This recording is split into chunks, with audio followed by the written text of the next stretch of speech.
I can't think of anything to put here. I'm gonna be honest, I don't think it was a good use of my time to turn on translation and rotate it around. But at least we're Osaka, so I guess that's fine now.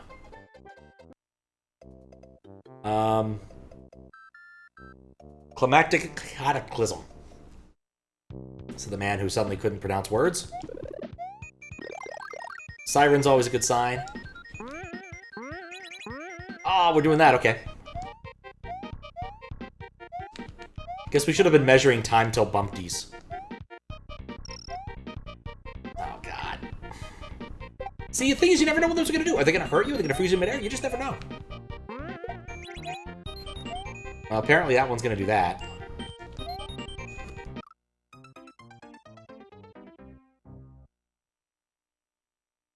But yeah, time to bumpties would be a good thing for these kinds of contests. But they should, like, do LDC bingo. I guess, actually, Eldad's kind of got that thing going on where he does, like, bingo cards based upon level design contest levels or standard hacks. Because there was that one entry in VLDC that was basically trying to go for a bingo off the bat. And that was basically the entire shtick of it.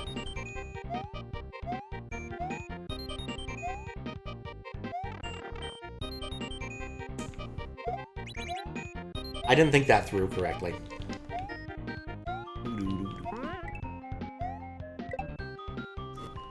I love this track so much. We get to this part here.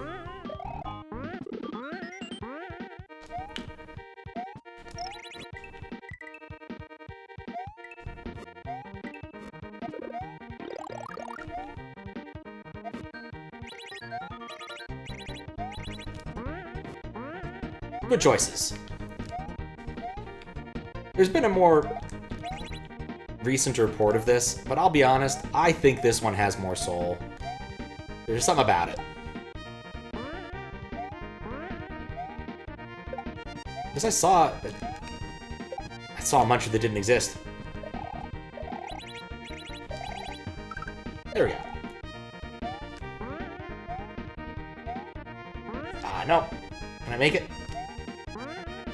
Bumpties. Yeah, close enough. Midway! Right. Fire Flower. Let's see what the next half is. I'm not talking a whole lot, just I like the song. Oh no. That's still gonna crush me. I wasn't ready for that. The exact wrong time to be doing that.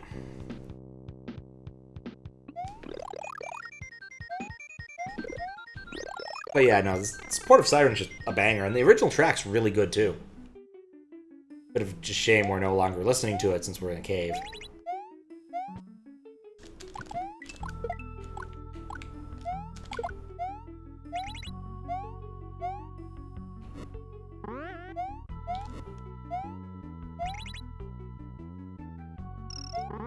Oh.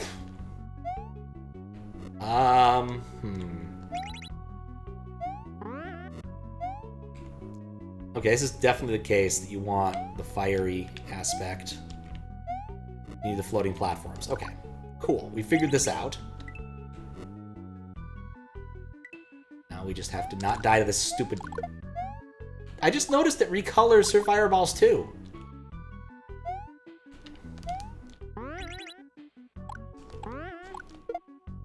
Which is really interesting. Ah, oh. Oh, okay. No bumpty. I didn't think that one through.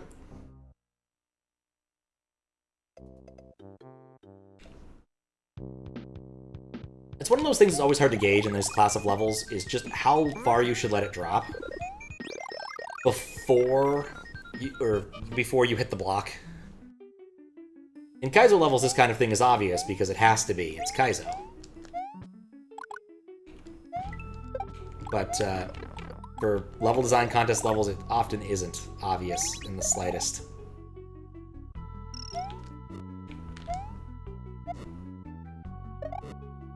Did you know that Big Mario actually weighs more? And therefore can set those off. Get them to sink lower just by jumping on them.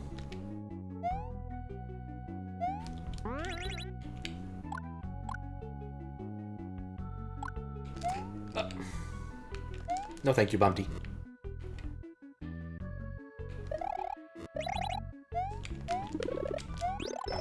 I want this, and then I want to get off of that. Then I want to avoid the Bumpty. Nuts.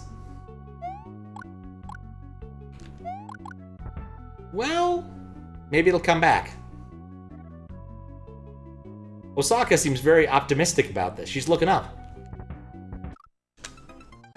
Okay, we didn't do that right either.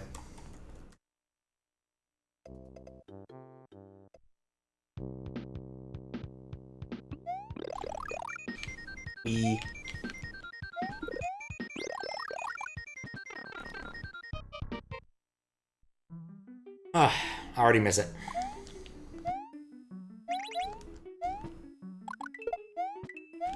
It's about old tracker music. I just still kind of like it. It was a brilliant solution to a problem that largely no longer exists. There are still, like, some games that are doing, like, musical synthesis on the fly, but they're not very common. Bizarrely, Peggle's one of them. Not what you would expect. Thought I could hit first. Wait. Okay. We cool.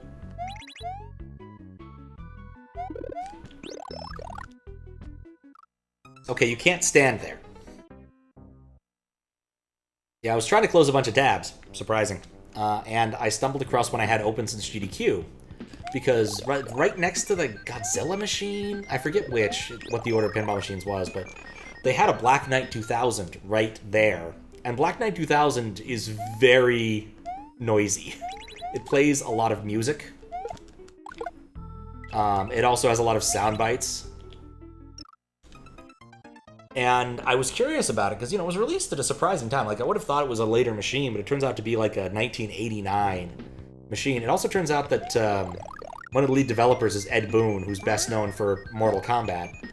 But apparently he was the guy who figured out how to get the voice synthesis stuff to work, because they had a voice synthesis chip on the board, well, on a board in the pinball machine, but it wasn't actually rigged up directly to any of the, like, sound processor stuff.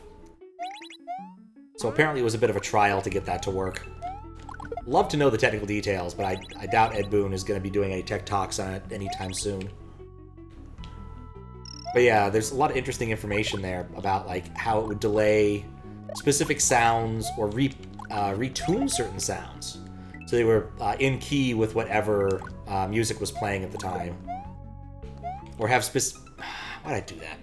Or have specific sound cues wait to, like, the next 16th beat to play a noise. So, like, the, what are those things called? The bumpers. Who dies like that? Someone who's just not prepared for it. And is talking about other things that are irrelevant. Wait. Anyway, the point I was trying to make, really, is that it was an interesting system.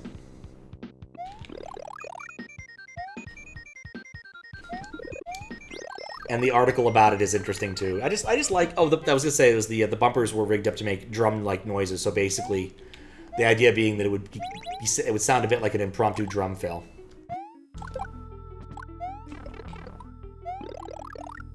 As opposed to just random noises. Which I still think is pretty cool.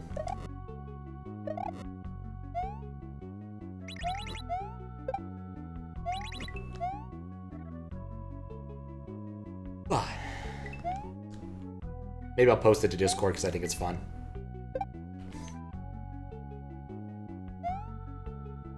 Also, you know, once I post it somewhere, I can close that tab and be done with it. I was meaning to post it like GlitchCat's Discord, but I got distracted. Because he appreciates some good pinball. Apparently got a Rocky and Bullwinkle, like, 2 days ago. Got a machine of his own now. considering buying one. Did look into rental. Apparently there is a rental company, but you do need to commit for a few months in a row for a specific machine, which is a little less than ideal. And I do think that if I was going to do such a thing, I'd need to wait till the new year. Not for, like, financial reasons or anything, but because I won't be here the better part of November and January.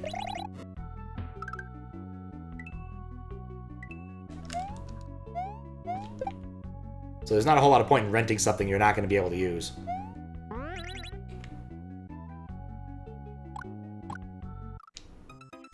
Right. I'm not sure why I thought that was good. I should have jumped on the other thing. For some reason, I forgot the bottom part there existed.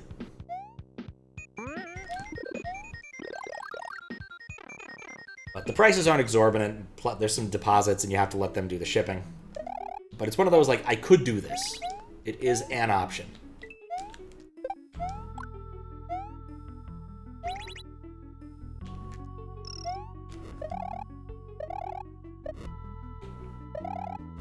Just need to get the guest room clean enough so I could put it in there. Tell that to all the subscription services that I already have. I mean, an awful lot of them still kind of are important. Like, power. I still use that when I'm not here. Water. Otherwise, your toilets do weird things. It's kind of a big deal, important deal to have around. Oh, God. Ah. I guess sewer. Don't really use sewer when I'm not here. The other subscriptions I have, like, I guess I have Amazon Prime and Crunchyroll. I've been meaning, I got at least one or two I should cancel. I don't really use them enough. But compared to all of those... Oh yeah, internet. I'm still using internet when I'm not here. Got various servers and things that run and take care of important cron jobs. Been meaning to move a few of those over to patcdr.net. I probably should also make a good backup of some stuff on there. Because that Raspberry Pi has been sitting in that building for like 4 years now. And SD cards do not last forever. In fact, what I'd probably like to do is just go down there and just replace the card wholesale. Just make an image after backing up some of the critical stuff and just make an image of it. Have a solid backup option.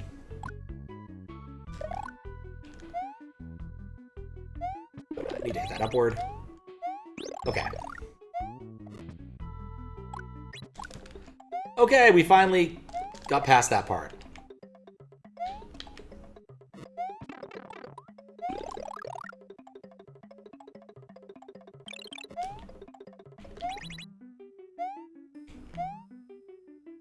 Okay. Oh no. Oh no. Oh yeah. Oh no. What a dumb way to die. Alright, well, we do want the P-switch. We've learned the lesson, the important part. Ever buy a Machine Puppy and Addams Family one you play as a kid? That's not a bad choice. Nice thing about Addams Family is they've done a re-release, so you wouldn't necessarily need to buy like an OG ancient machine with all of the problems that might have with finding parts and whatnot. They did a re-release in like 2012, I think. So you actually see a fair few of those around. And what's nice about the re-releases, it took me a while to realize this is what it was causing it, is they actually have a lot stronger right flippers than the original. You might think this shouldn't matter, but it really kind of does. You can actually make certain shots much more consistently because of a stronger right flipper. Especially the bear kick thing. I couldn't actually get bear kicks off the right flipper before I played one of those machines. And please, please, please come up. There we go. Alright, this is like the last one, so I want as much time as possible. But Addams Family was one of the ones on the list. It's one I could possibly get. What I basically would want to get a pinball machine for is just reinforcing an awful lot of like certain types of skills. Because it's really hard to practice when you're paying 75 cents per play on certain things. Not like certain machine-centric things, but just like, I want to practice the notion of post-passing. Now, I've certainly done that a decent amount sometime where I'm just like, look, this is not even a real pinball game. I'm just going to do this drill over and over. Played a lot of the Addams Family at a local arcade. Felt like one of the slightly easier ones. I mean, it just depends, I think. Addams Family isn't that complicated. Like, once you get the basic flow of it down, it is fairly easy if you're not, like, really, really trying to get a high score. But if you know the basic tricks, you can probably hit the extra game thing not too terribly difficult, depending upon what it's set to. That's one that definitely waxes and wanes with the high score. Or the most recent score or something. Like, Stern ones definitely go all sorts of weird directions, but those ones tend to be within a fairly narrow band of, like, 60 to 80 million. But, yeah, the thing about... Well, those are real ones. I'm just going to stay up here. I'm not going to stay up here. But basically the trick with Addams Family is you want to use your left shot to go up the bear kick ramp. You want to use your right shot to hit the electric chair drop. And so that'll get you whatever your current mansion thing is. I'm dead. I'm not dead. I'm dead. I feel like Pokemon. If you use if you get hit with fire, you should thaw. But yeah, that's basically it. You just keep trying to do those things over and over. I've gotten close to completing the mansion once. I was pretty excited about that, because... You know, actually, that might have just saved me. Because that's kind of like the end mode for Addams Family, is completing the mansion, and then you get to redo all of the mansion modes.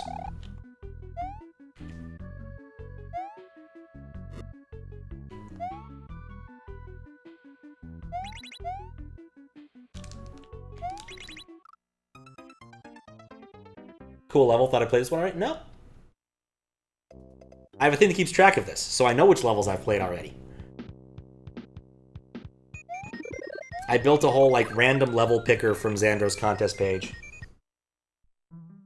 I don't think so. Not in this level pack. I don't know why I insist on getting this.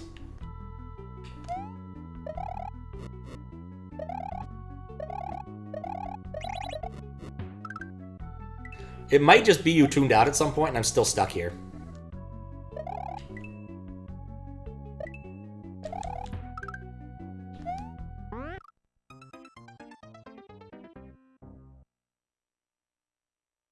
Hack with the freezing lava so clearly feels like you played... It might have played a level. There was some freezing lava yesterday. I think you're right about that, but I don't think it was the exact same thing. Definitely wasn't playing with definitely wasn't doing layer 2 nonsense while doing the on-off thing. I'll check the records at some point. We'll find the truth of it. You know, technically I've already gotten all of them piecemeal. I don't need to do that again.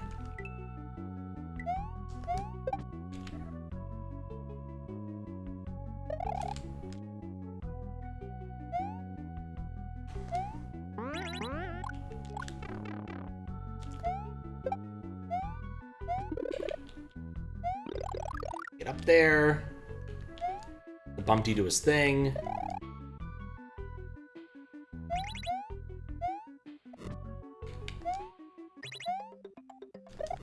Ah! I have to wait for it to come down. That's not a huge waste. That was a huge waste.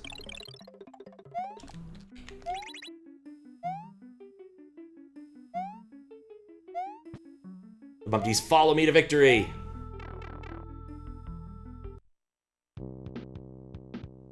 Ugh.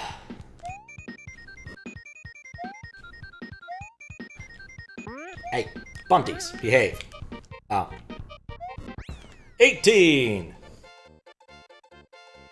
Did it earlier too? Maybe. Maybe I'm misremembering. It's very possible. Oh, fiddly level. It didn't need the lava ceiling. If that were lava. If only. Let's see where Mario goes. Back there. Oh, it was one of the WLDCs? Yeah, I played 2 of those. There was the ghost thing and the other one where there was some switching between. You could turn on the ice, I think, was the trick. You could freeze things. Yeah, that went so poorly. Reevaluated all my plans there. But yeah, that was a fun level. Spent way too much time in that spot.